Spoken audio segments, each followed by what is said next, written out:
بچوں کو ٹیوشن پڑھانے کے بہانے گھر میں داخل ہونے والی خواتین قیمتی سامان لوٹ کر فرار ہو گئیں، ویڈیو وائرل۔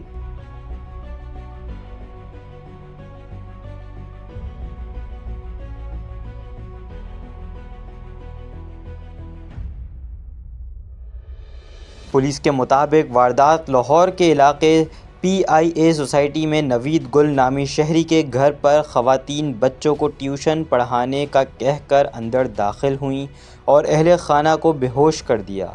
بعد ازاں ملزم خواتین گھر میں گھس کر 30,000 روپے نقدی اور 7 تولے زیورات چرا کر فرار ہو گئیں۔ واردات کی CCTV فوٹیج بھی سامنے آ گئی جس میں خواتین کی حرکات دیکھی جا سکتی ہیں۔ متاثرہ شہری نے مقدمے کے اندراج کے لیے پولیس کو درخواست دے دی ہے، جبکہ پولیس کا کہنا ہے کہ CCTV فوٹیج کی مدد سے ملزمہ خواتین کی تلاش جاری ہے۔